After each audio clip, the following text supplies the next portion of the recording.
Hello to you all. Thank you for joining us for the 2025 CaRMS Forum. The presentation is being recorded in the coming days. The video will be posted on our website and YouTube channel, along with all the data we will be presenting today.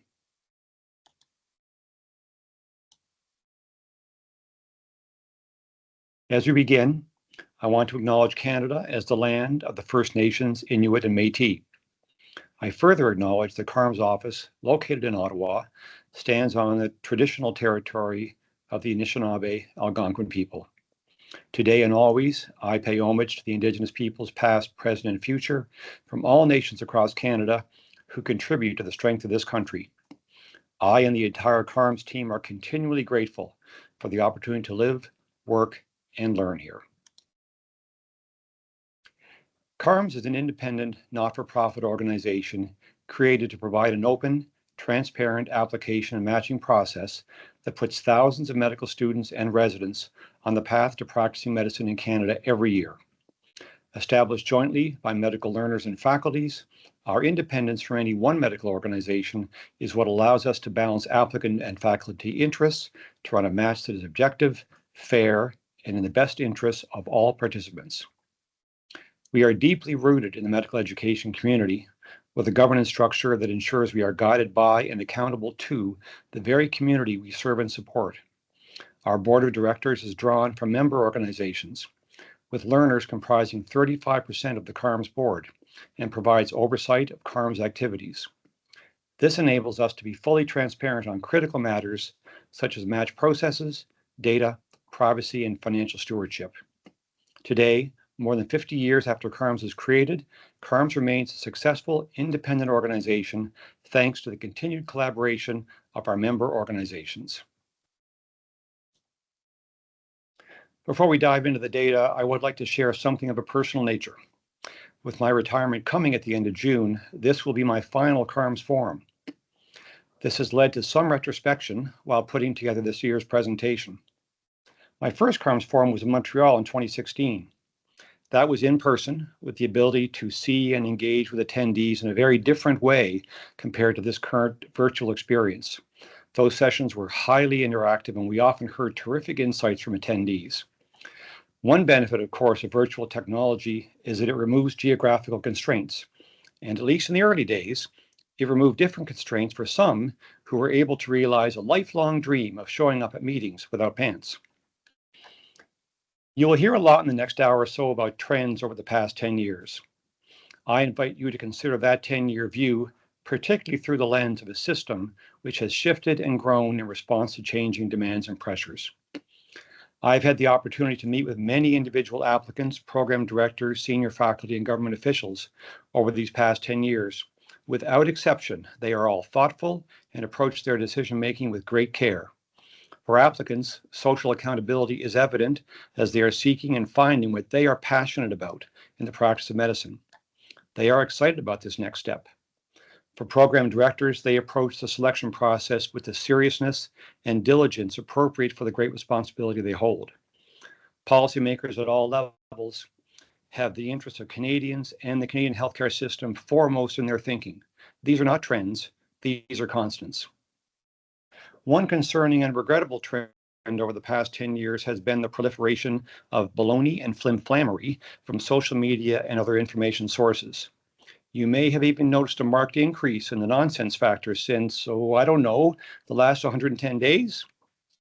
CaRMS, on the other hand, has been and will continue to be a trusted source of truth, sharing data that is, at its essence, about people and their decisions. In the slides we're about to go through, you will see the outcomes of decisions made by match participants this year and in past years, and hopefully glean valuable insights to inform decisions you may need to make in the future. Let's get right to it. This is what we'll be covering today. We'll begin with a match overview, focus particular attention on international medical school graduates, examine key trends and measures relating to the family medicine discipline, review the results of the 2025 CaRMS Self-Identification Questionnaire, explore factors and outcomes specific to unmatched Canadian medical school graduates, and summarize with a few key takeaways. Ryan Kelly, CaRMS Director of Client Experience and Service Excellence, will be joining me in today's presentation, sharing data and his insights in a number of these areas. In fact, before we dive into the data, I'll welcome Ryan to give a brief overview of how you can ask questions throughout the presentation. Over to you, Ryan. Thanks, John, and good afternoon, everyone. For any of you who have not attended before, there will be several breaks throughout today's presentation to answer questions, and we encourage them. At the top of your screen, you'll see a Q&A tab. Questions can be submitted at any time. You don't need to wait for the designated period to begin. If you're familiar with Teams, you'll know that there's also a raise hands function. To keep things as orderly as possible, we have disabled this feature for today's session. If you see a submitted question that you are also interested in, please use the upvote arrow that is below the posted question. If your question is specific to a slide from today's deck, please try and include the slide number in your submission, and we'll go back and review the data. Questions can be submitted in English or French, and we will answer as many as we can, but we will not be able to answer everything submitted today. Finally, before we get started, the CaRMS Forum data will be posted on carms.ca later this afternoon. Everyone here will also receive an email with a link to the deck. That's all for me, John. Let's get started. Thanks, Ryan. Let's jump right in. We'll begin with an overview of those interested in a residency position in Canada. Here we show the two main cohorts, international medical graduates, or IMGs, those graduating from a school that is listed in the World Directory of Medical Schools and Canadian Medical School Graduates, CMGs, those graduating from a CARMS accredited school. We specifically identify U.S. medical graduates where we know there is particular interest in that cohort. In any match, applicants begin by registering. They become active applicants by applying to at least one program. Final participants are those who submit a rank order list. There were 5,527 registrants with 4,978 participating by submitting a rank order list. That's 198 more registrants and 270 more participants than in 2024. Here are the 2025 R1 match highlights. There are two iterations of the match. First iteration data is seen on the top. Applicant perspective is in the table, and information on position availability, filled and unfilled, in pie charts on the right.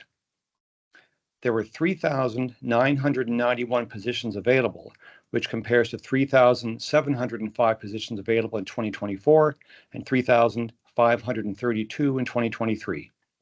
In the full cycle of the R1 match, both first and second iterations, 3,873 positions were filled, leaving 91 unfilled from the first iteration and 27 unfilled from the particular stream. The particular stream is specific to Quebec. This is the first year that particular stream positions were part of the match process. There were 87 unfilled regular stream positions in 2024 and 110 in 2023. Of the 3,184 CMGs who submitted a rank order list, 3,014 matched. That includes 2,872 current and previous year graduates without postgraduate training in the first iteration, and in the second iteration, 105 current and previous year graduates matched, in addition to 37 with prior postgraduate training. 1,772 IMGs participated in one or both iterations, with 851 matching. That is in comparison to 671 in 2024. And finally, 8 U.S. medical graduates matched of the 22 who participated. Those of you quick to do the math will note there is a gap between the number of current year CMGs unmatched in first iteration and the sum of the matched and unmatched in second iteration. The difference is those who chose not to participate in second iteration after not matching in the first. Here we have a summary of the R1 match after both iterations, reflecting those who will be entering residency training on July 1st of this year. In total, 3,873 positions, 255 more than in 2024. 851 by IMGs, 138 by previous year CMGs, 2,876 by current year CMGs, and 8 U.S. medical graduates. 3,873 is the most positions filled since the inception of the match process in 1971. Similarly, 851 is the largest ever cohort of IMGs entering into residency training.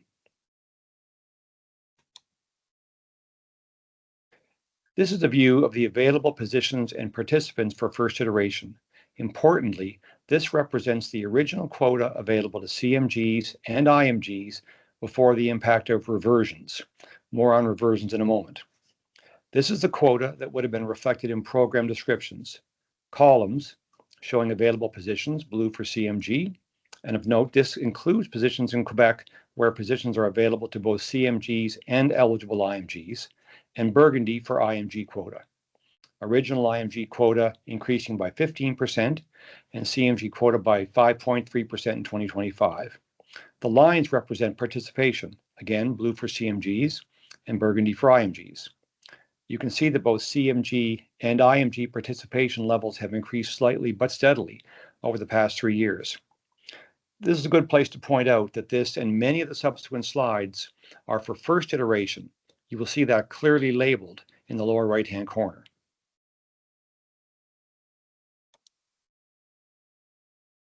Let's break down the available positions for CMGs. These are discipline groupings you will see used frequently. Due to their size, family medicine and internal medicine are shown separately. Surgical disciplines include cardiac, orthopedic, vascular, plastic and general surgery, neurosurgery, obstetrics and gynecology, ophthalmology, otolaryngology, and urology. Non-surgical disciplines include pediatrics, emergency medicine, psychiatry, anesthesiology, dermatology, neurology, diagnostic radiology, and radiation oncology, as well as all laboratory medicine disciplines. There's been an increase from 3,298 in 2024 to 3,472 in 2025. That's a 5.3% increase across all discipline groupings.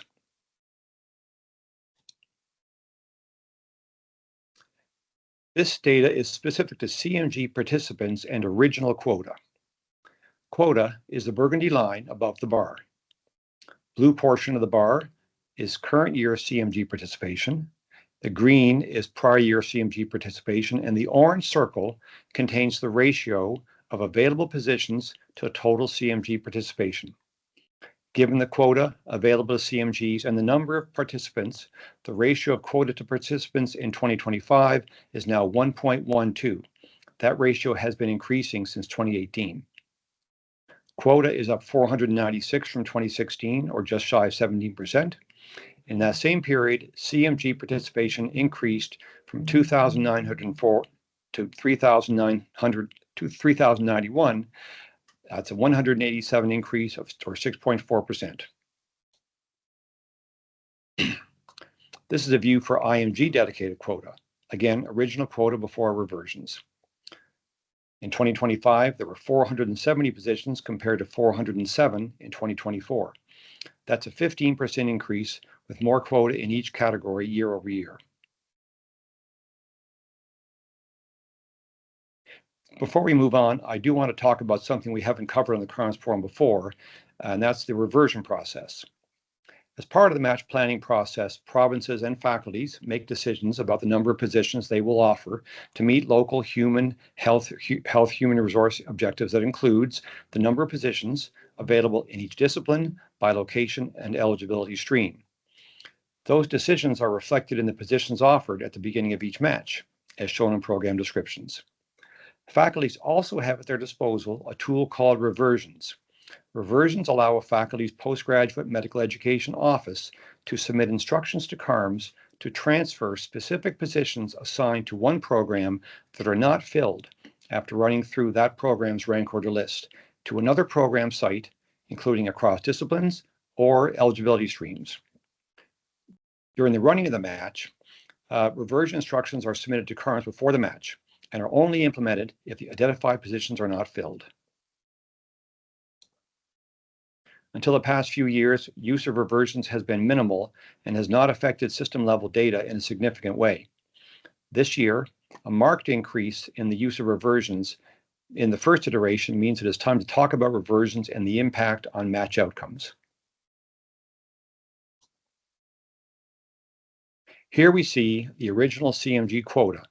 This chart shows the 3,472 quota mentioned earlier. We also see that 168 positions were not filled after running through the respective programs' rank order lists and were then transferred, in this case, to IMG eligibility streams. The transferred quota is in the blue column segment.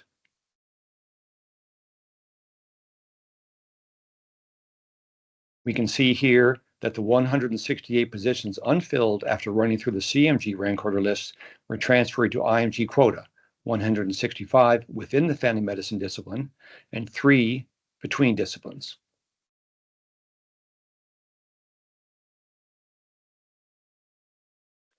Now thinking of the decision flow, first, applicants decide their programs of interest and where to apply. For multi-site programs, applicants make these decisions at a training site level. Programs then decide the applicants they would like to meet for interviews.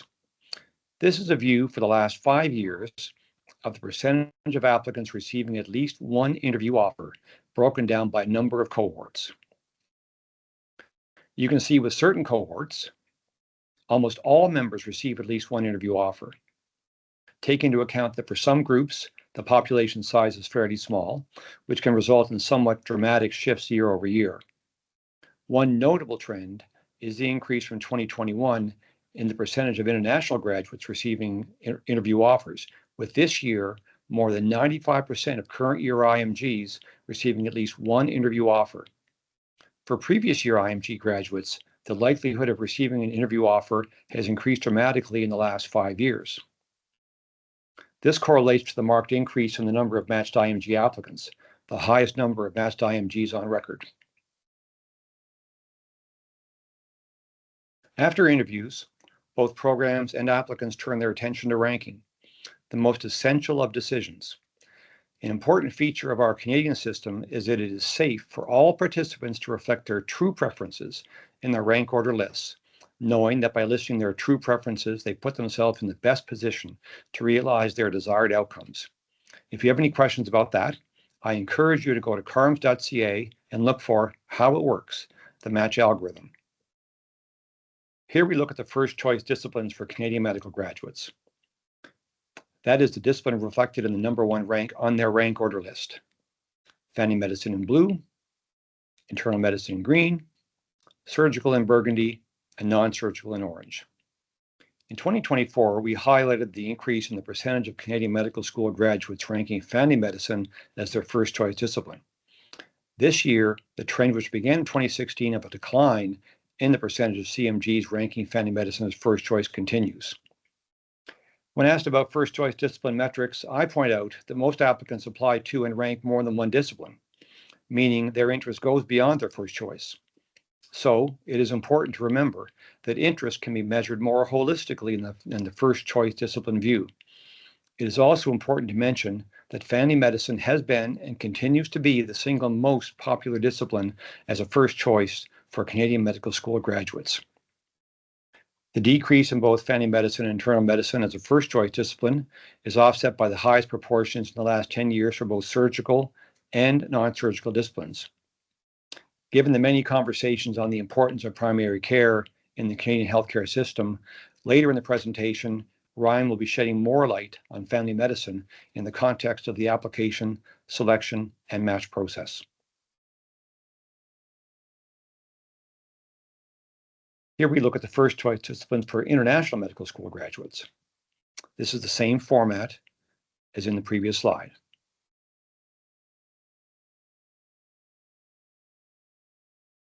Here we bring together 2 essential elements: supply, as measured by available quota, and demand, as measured by, in this case, CMG applicants with that discipline as their first choice.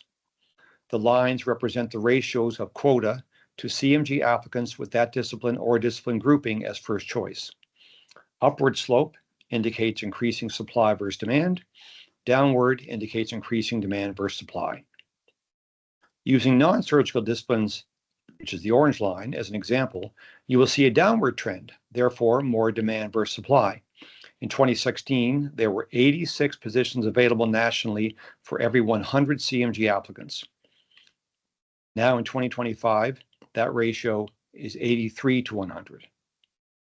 Contrast with family medicine, where we know there have been significant increases in the availability of family medicine physicians, which, combined with a decline in family medicine as first choice, results in a change in the supply and demand ratio, quite dramatically in 2025. It is important to highlight that this is first iteration data. The second iteration introduces many other variables, including changes in eligibility, which impact directly on ultimate outcomes.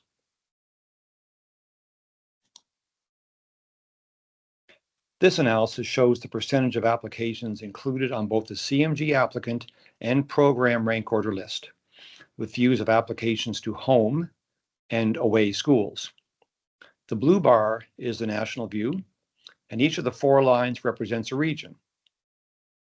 In 2025, nationally, 73% of all CMG applications to their home school resulted in both the applicant and program ranking one another. For applications to away schools in 2025, that is 56%. There has been a decline in each of the past years for homeschool application mutual rankings since the high point in 2021, tracking back to and even slightly lower versus the percentage seen in 2016 and 2017. In contrast, mutual rankings resulting from away applications remain higher than the 2016 to 2019 period.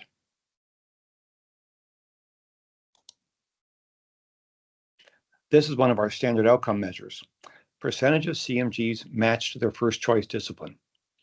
Our 4 familiar discipline groupings, with the percentage of CMG applicants ranking one of those disciplines or discipline within one of the discipline groupings as their first choice who matched to that discipline. I expect there isn't much surprise with these outcomes, given the supply-demand trends we saw previously. 99% or more of CMGs who ranked family medicine as first choice matched to family medicine since 2017. In fact, in 2025, almost all CMGs choosing family medicine as first choice did indeed match to family medicine. We see the percentage of applicants choosing internal medicine as first choice, matching to internal medicine, mapping the demand and supply trend we saw earlier, and matching to surgical and non-surgical disciplines, once again, tracking the supply-demand curve for those groupings. One change we have seen is applicants are also broadening their interests, including more disciplines in their rank order list. This is why we see a fairly constant match rate amongst CMGs, notwithstanding changes to first choice discipline match rates. Remember what I said earlier, it is safe to express true preferences while also including all training opportunities of interest in an applicant's rank order list. Up to now, we have focused on position availability and interest for the first iteration. This is an important lens as it speaks to trends across a number of dimensions. We also know that the second iteration is an essential component where both programs and applicants can adjust based on what they know from first iteration activity. Importantly, policymakers also consider different eligibility rules in the second iteration. This year, for example, particular stream positions are included in the second iteration. That is why we encourage media and commentators to wait until the completion of the second iteration before drawing any conclusions. Here we see the composition of matched applicants in second iteration for the past 5 years. You will notice the number of IMGs matched in second iteration for 2025 is lower than in 2024, reversing a trend from the past 5 years. This is due to the availability of positions to IMGs in the first iteration through the reversion process mentioned earlier. An important benefit of the reversion process for both applicants and programs is that it facilitates matches without the need for the additional time and effort involved in the second iteration. Participants matched to 20 different disciplines in the second iteration.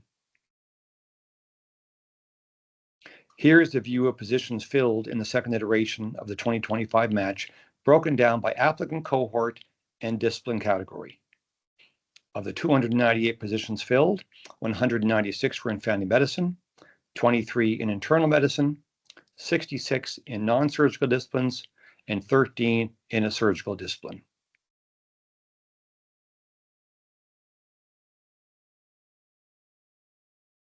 Second iteration also offers access for those with prior postgraduate training to pursue opportunities.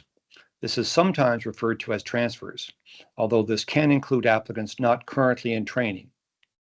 This is a 9-year aggregate view of the movement of these applicants within and between disciplines. Each column represents the discipline or discipline category where those applicants will now be training. The various segments within the column indicate the originating discipline category. For example, in the last 9 match cycles, 55 applicants with previous residency training in a surgical program matched to a family medicine training program, and 6 applicants with previous training in an internal medicine program matched to a non-surgical program. As you can see, family medicine attracts many applicants from other disciplines.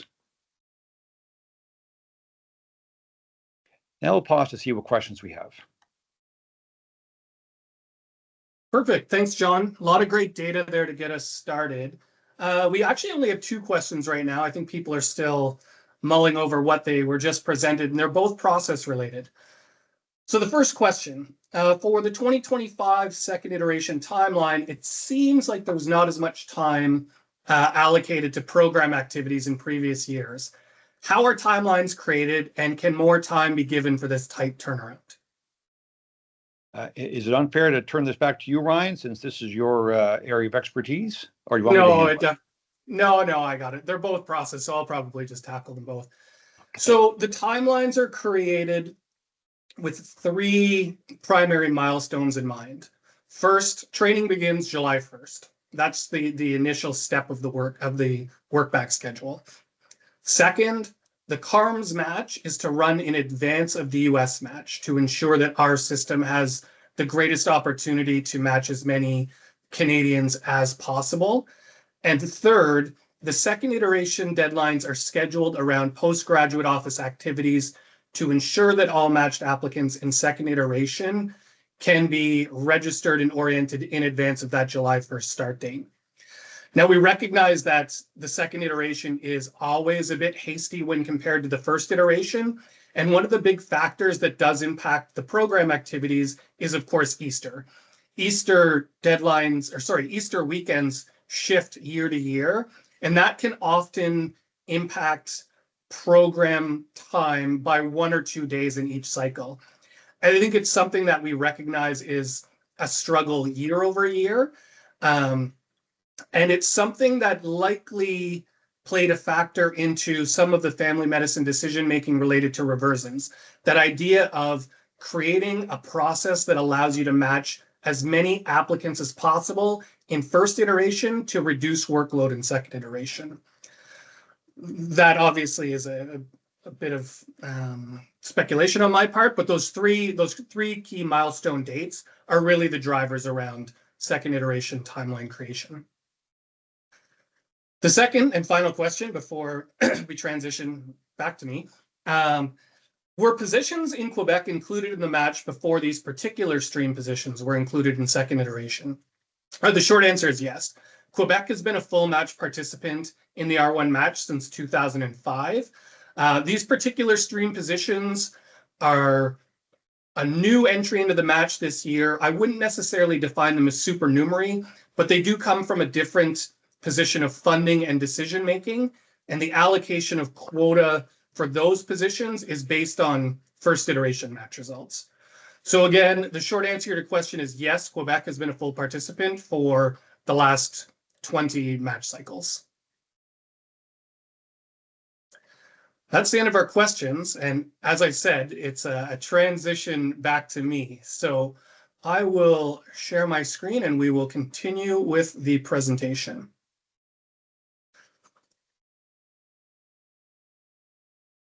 So as mentioned earlier, the 2025 match cycle featured the largest number of IMGs matched to date, with 851 internationally trained medical school graduates entering a residency training program via the R1 match. This can only be considered an extraordinary increase, as only 6 years ago, there were 391 IMGs who matched into R1 training.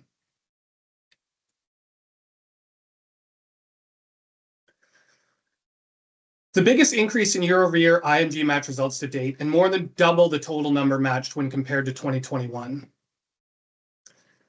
As you review this data, let's compare the match percentage increases from 2021 for each cohort. A 95% increase for applicants' first match attempt. 100% increase for applicants applying for 4 or more times. And if you look at the middle line, the aubergine color, 147% increase for applicants, 147% increase in match rate for applicants in their second or third attempt in the match.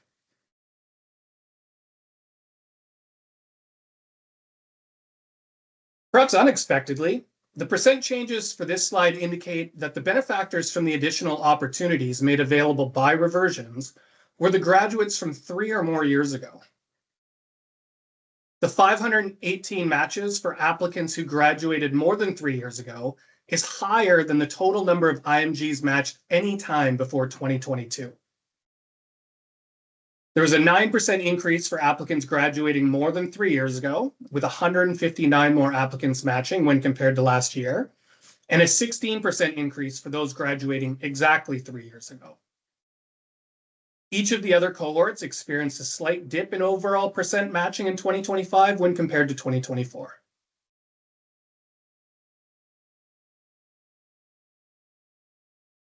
When we look at regional IMG match results, every region has experienced significant increases in year-over-year match rate, either in terms of total numbers matched, total match percentage, or both. There's been incredible growth in numbers and match rate out of Africa and Asia when compared to 2021.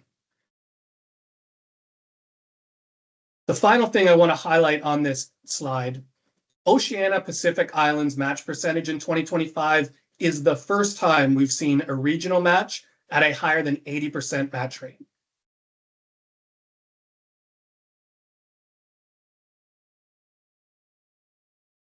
We transition now to a focus on family medicine. Family medicine residency training continues to be a priority for all jurisdictions in Canada. As John shared earlier, provinces and faculties are creating more opportunities than ever and implementing new approaches to filling these positions. One thing's for sure, opportunity has not been a barrier for applicants wishing to pursue a career in family medicine. There's been a greater than 15% increase in total positions since 2021. There were 100 more matched into family medicine this year when we compare to 2024, and 255 more matching to family medicine when compared to 2021. It's also worth noting that this is the second smallest vacancy percentage in the last 5 years for family medicine designated positions.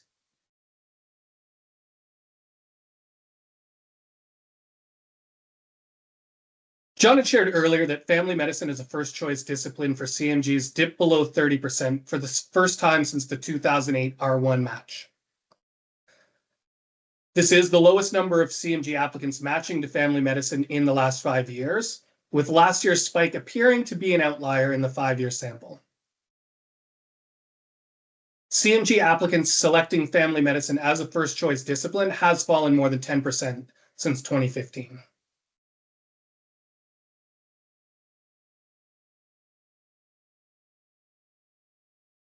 Looking at this slide, 1,842 matched CMGs ranked family medicine somewhere on their rank list in 2025.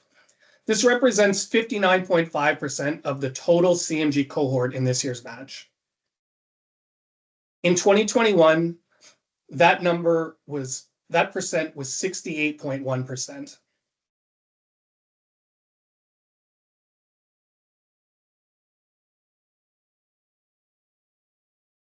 The shift in family medicine as a first choice discipline has not impacted the overall fill rate when considering the 5-year trend. As has been shared throughout, there's been a strategic shift in program match strategies to offer unfilled CMG training positions to IMGs in first iteration, resulting in a strong overall fill rate from the system level.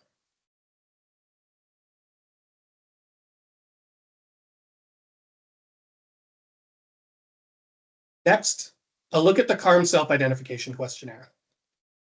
The CSIQ was launched in the 2021 R1 match cycle, creating an opportunity to better understand the diversity of the applicant pool and to provide programs with a tool to help ensure their selection processes are fair and equitable. The CSIQ has benefited from numerous review cycles from our stakeholder community, as well as validation activities over the years, and program usage has expanded at a slow but steady rate.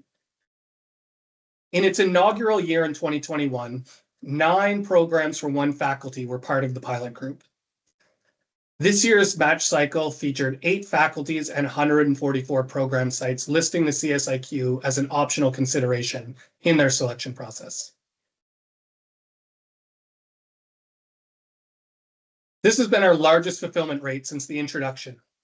Over 4,100 total submissions. Our first year featured only 900 completions, applicant completions of the CSIQ. This fulfillment rate will allow us to begin the important work associated with understanding the application behaviors and selection considerations through several new lenses.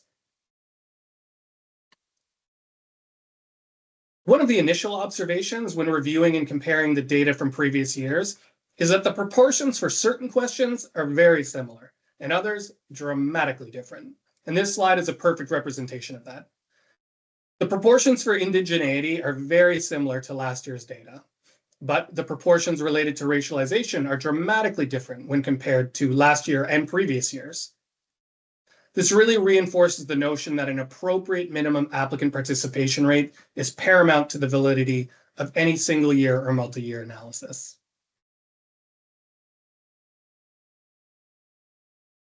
An interesting reflection here that most applicants who completed the CSIQ indicated that they were either born outside of Canada or are first-generation Canadian.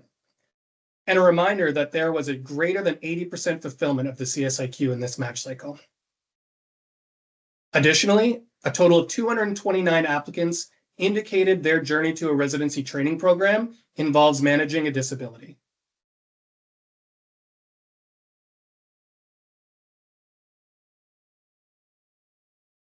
According to data provided by Stats Canada, the median household income in Canada in 2024 was $73,000 after taxes. Though this data is not mapped to every applicant's specific teenage years, 57.8% of IMGs and 27.6% of CMGs indicated they came from households with a net income below the 2024 median. Now, before we transition to the question period, I wanted to highlight one additional item. And that is a significant portion of applicants who completed the CSIQ answered affirmatively to more than one of the questions.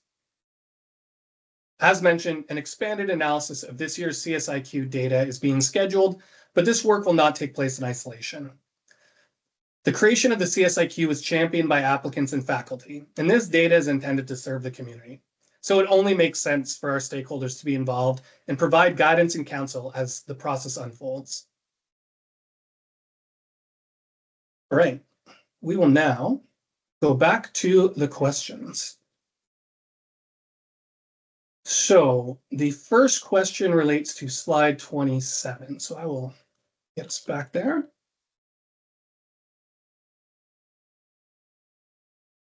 This is a question for you, John. Can you please review slide 27 that shows how many people matched in the second iteration that were previously matched to another discipline?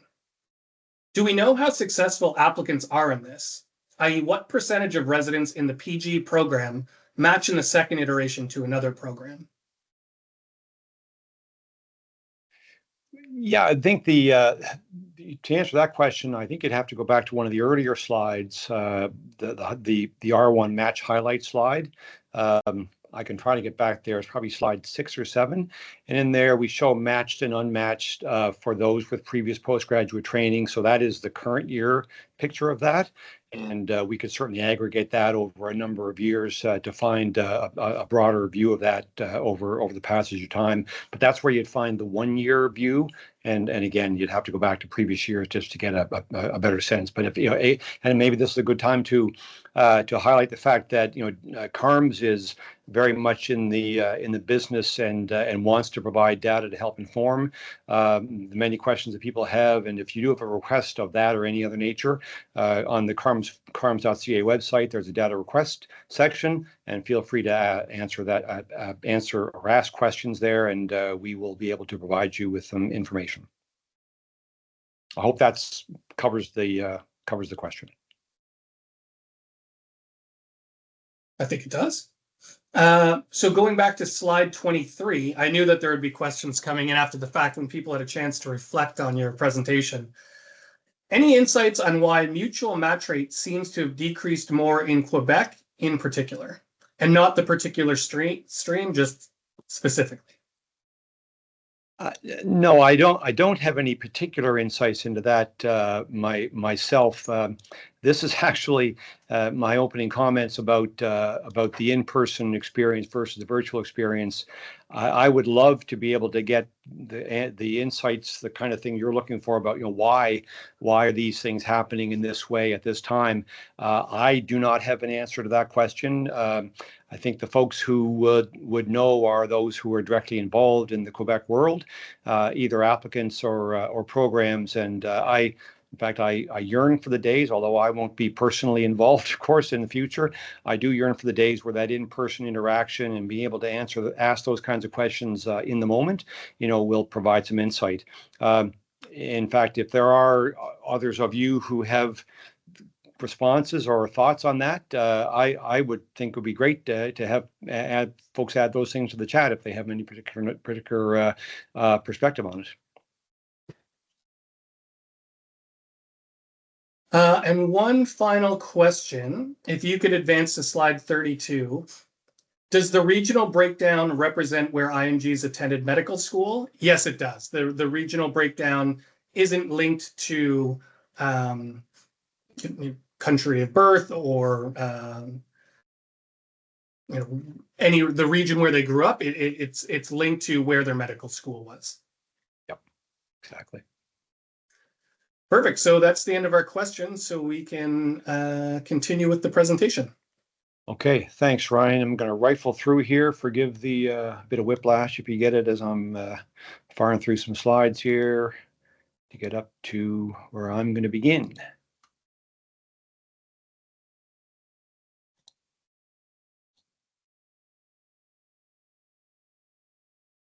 Voila. Oh, gosh. Over clicking. Okay, thanks, Ryan. We'll now examine data relating to unmatched Canadian medical school graduates. Here we see data for two groups of CMG applicants. The blue line represents current year CMGs who are unmatched after both iterations, lower in number and percent as compared to 2024.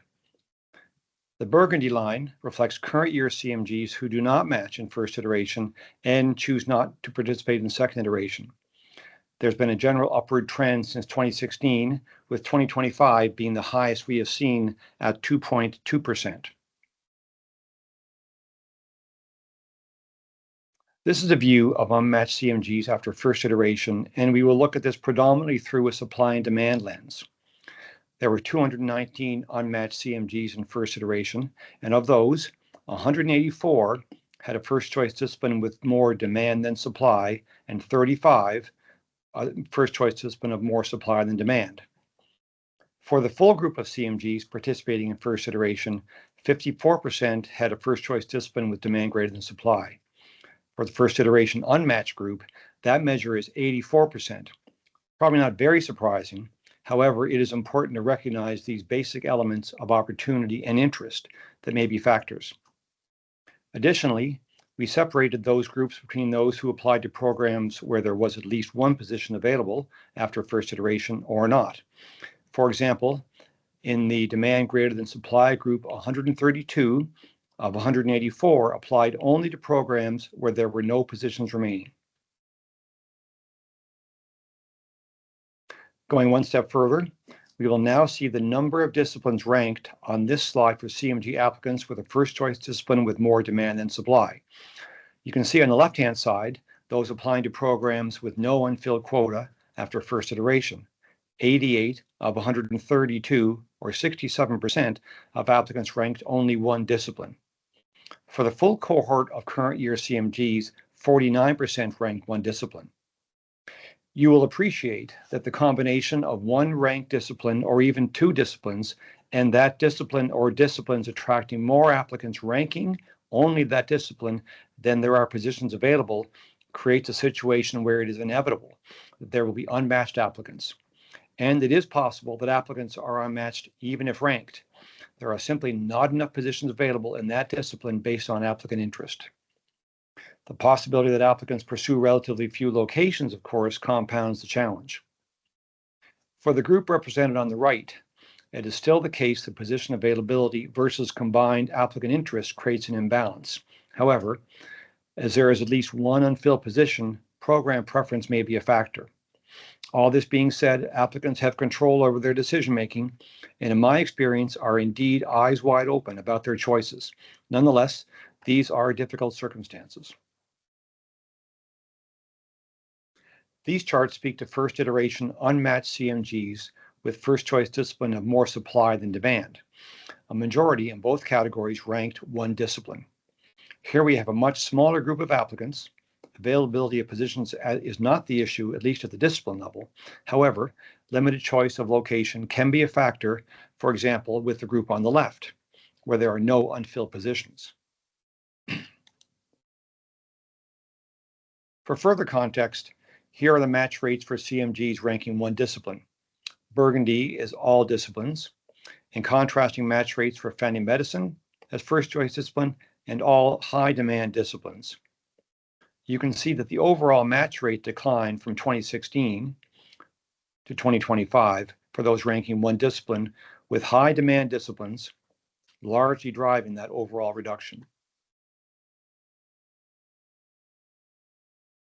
In this slide, we look at applications to disciplines with supply greater than demand to see what differences emerge between matched and unmatched CMGs. Recall that there are 35 unmatched applicants in this group, and we'll follow them through these key stages. The funnel starts naturally with applications for each group. I will highlight that this is applications and not applicants. Applicants, of course, have multiple applications. You can see that there's a significant difference in the percentage of interviews offered. Over 93% for the matched group and just over 74% for the unmatched group. And then an even more significant difference in mutual ranks. Mutual ranking is, of course, essential for a match to occur. 68% of applications from matched applicants with first choice discipline with more supply than demand are mutually ranked. That compares to 17% for unmatched CMGs. Let's break that down one more level. Here we are looking at the ranking behavior of applicants and programs in the case of applications from unmatched CMGs with first choice discipline of more supply than demand. We categorize the ranking associated with all applications in 4 categories. 1, mutually not ranked.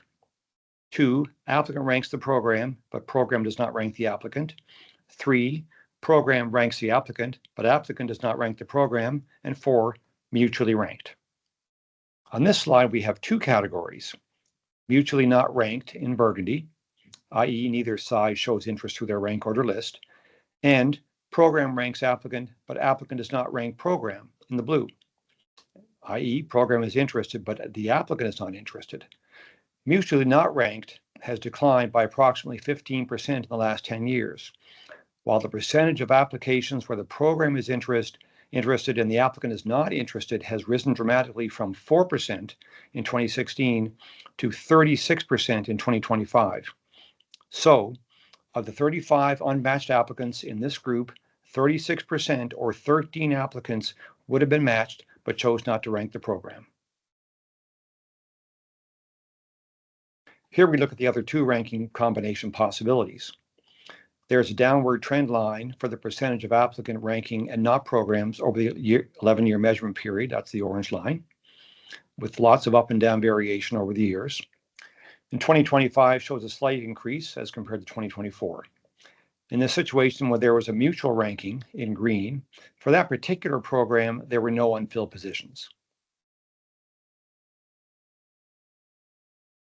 In this slide, we look at applications from applicants whose first choice discipline had demand greater than supply. 184 of the 219 unmatched in first iteration are in this group. Availability of positions versus number of applicants is clearly a major factor here, with programs narrowing the funnel quickly. The percentage of mutual ranking shows less gap here between matched and unmatched.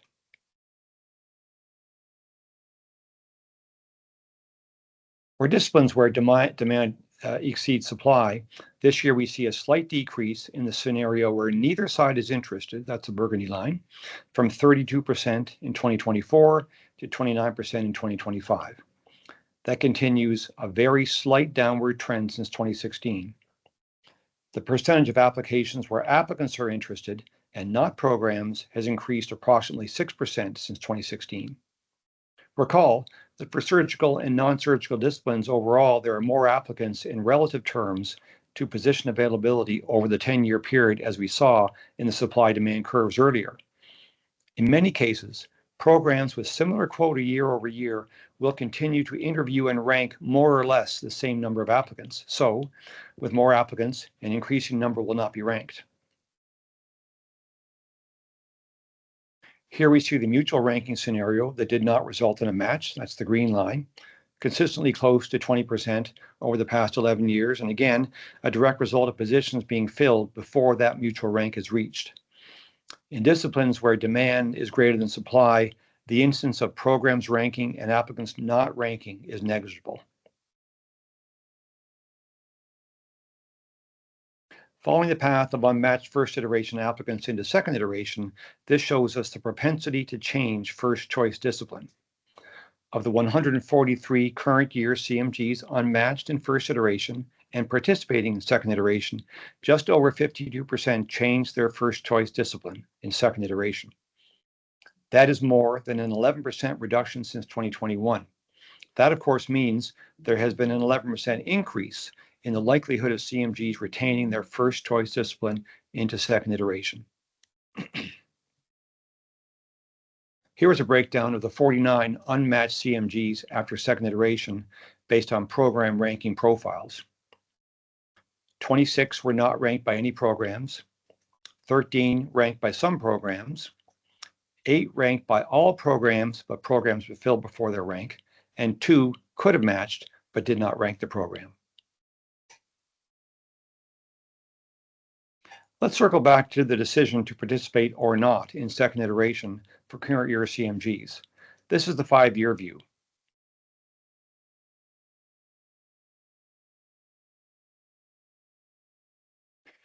We've explored this in the past and we will come back to that focus. The common thread, as mentioned in previous years, was a lack of opportunity in those applicants' first choice discipline going into second iteration. You will see highlighted here the numbers not participating with no unfilled quota in their first choice discipline. For example, anesthesiology and diagnostic radiology. In 2025, of the 65 unmatched first iteration CMG applicants who chose not to participate, 47 or 72% had a first choice discipline with no positions available.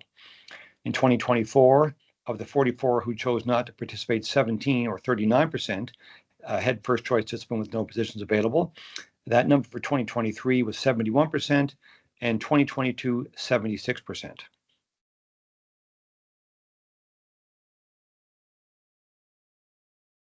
Notwithstanding the various factors that may lead to the decision to not participate in second iteration, there is interest in understanding more about this group. Let's start with the first question many ask. Do those CMGs participate in the subsequent year? The answer overwhelmingly is yes. For the 2024 group of 44, all participated in this year's match. You can see the participation rate here for the last 5 years, consistently close to or above 90%. The next question, do those applicants continue with their same first choice discipline as in their initial match year? Here is that percentage. The years on the y-axis indicate the initial year of match participation. Specifically, for the 2024 group, 33 of 44 participating ranked the same first choice discipline in 2025. Finally, the question often asked is, what percent actually do match to that first choice discipline? In summary, of the 44 who participated from 2024, 22 matched the original first choice discipline out of the 36 who ranked that same discipline. 19 matched to a different discipline, and 3 did not match.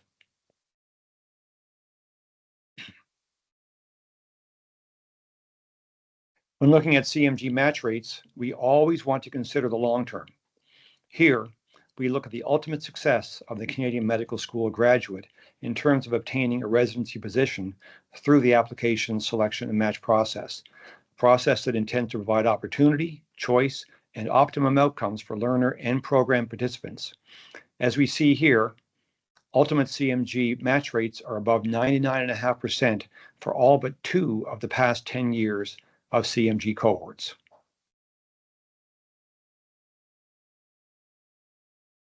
We're just about at the end of today's presentation. Here are a few key takeaways. Firstly, introduction of the particular stream in Quebec to the match system and considerable use of the reversion process in first iteration highlight continued evolution of policymakers' use of key system features.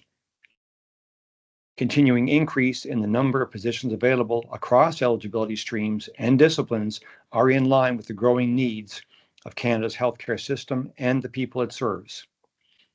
Finally, applicant preferences shift based on opportunity and many other factors influencing demand for those opportunities. Thank you for joining us in this overview. It's a pleasure to be the stewards of the match system and to share this data with you. Now we'll turn it back to Ryan for further questions. Thanks, John. Another fantastic forum presentation.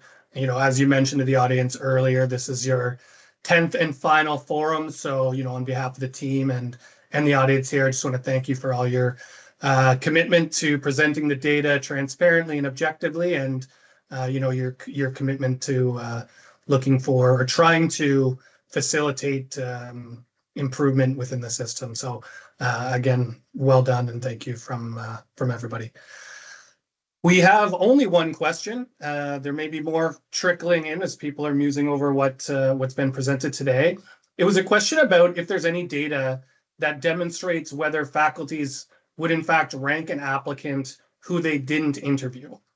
So we know this takes place sometimes in second iteration based on the condensed timeline, that conversation we had earlier. And we also know that there are instances, particularly in family medicine at the multi-site situation, where there'll be a centralized interview that seems to be linked to one site, but not necessarily linked to others, where applicants would still get ranked. But do we have any data? Has there been any conversation? Do you have anything in your back pocket that you'd like to reflect on for this? Nothing in my back pocket that would be anything by way of evidence or systematic data, but I like you hear anecdotally that it does happen, and the data wouldn't be hard to extract. So we can certainly do that and maybe put that in next year's supplemental package or put it on the CaRMS website. So yeah, I don't know how much of this is on the margins or how much is regular practice. So it's a good question. So let's see if we can find out. Another question, what is the average number of applications that candidates submit? That data is for sure in the supplemental deck, which will come out. Last I looked is kind of in the 23-ish range per applicant. It's a bit of a different number, CMGs and IMGs, but that's the last data I saw. It's in the 23 range. For sure, it's in the supplemental package. It'll be available in the next week or so. And maybe we should expand on that a little bit, that the 23 application packages is often inflated by applicants applying to family medicine in multiple sites at the same program. So perhaps we could also reflect on the number of average programs that an applicant would apply to. Yeah, that's a great distinction, Ryan.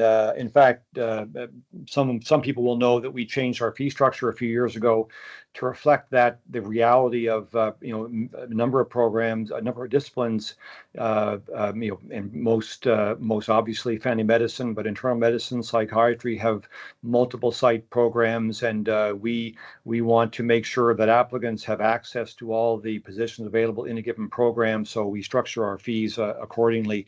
But I gather, if I recall, it was the number of what we call faculty discipline combinations, i.e. a program, was in the 9 range, if I recall. But again, that data we can for sure make sure it's in the supplemental deck. Fantastic. There was one final question before we wrap up. Does anything happen after the second iteration? Definitely, it's called the post-match process. And you want to give a bit of an overview of that, Ryan? Sure. So the second iteration wraps up, and then there's a third optional phase made available to faculties and programs called the post-match process.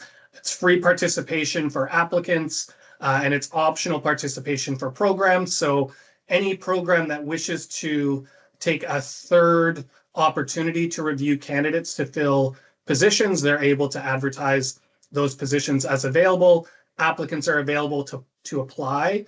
And the difference between the post-match process and the second iteration is there is no match associated with it. It really is an opportunity for applicants to express interest and to programs to optionally consider whether or not they want to fill the position based on the interest that's been submitted. CaRMS doesn't typically get involved outside of the facilitation of the information exchange, and it all wraps up approximately 3 weeks after the end of the second iteration. There is one final question, actually, and it may not be final. I see that our question moderator is typing away. Does CaRMS actively brief programs or governments on participant trends? Do we do any engagements outside of the forum at the provincial level, provincial government level? Well, I can for sure we do with faculty. In fact, we provide all faculty deans with a package for their particular school, which provides them the national picture as well as a picture at the school level.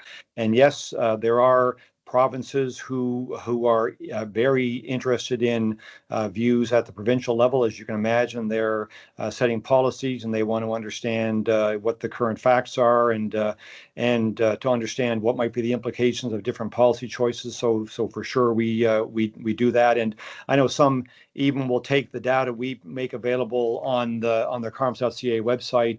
There's a whole host of tables there in PDF and Excel format, and they'll take that and do some of their own analysis, slicing and dicing, to get some sense of things that they're particularly interested in. So we do some of that. We make a special effort to provide it in an aggregate provincial level, and others I know the provinces will do on their own. Fantastic. Well, that's the end of our question period. So I'll hand it back to you for last words. Okay, Ryan, thanks so much. First, I'd like to say thanks to the CaRMS team, Ryan, folks who are doing the moderation, with the questions, other people making sure the technical things work well. Our data team is extraordinary. They have just years and years of experience and knowledge and an understanding of this particular data set. And you can see that if you look at the evolution of the CaRMS Forum deck itself, it's quite remarkable, that what has emerged over the last number of years, the insights, the following a line of inquiry into something that actually, provides a pretty clear picture of cause and effect in many cases. Just hats off to the team. They are a terrific crowd, and it's really a privilege to work with them. It is all the time we have for today, and thank all of you for joining us for the 2025 CaRMS Forum. In particular, thank you for your questions and the many conversations we have over the match cycle that informs what we present. The data from this presentation is up on our website now, and will also be sent to you by email shortly. The event video will be up on our website as well in the coming days. I'll say again, what a privilege it has been to share data and analysis with you and your colleagues these past 10 years through the CaRMS Forum. Your interest, questions, and comments make it a rewarding experience for all of us at CaRMS. Once again, thank you. Wish you all the very best.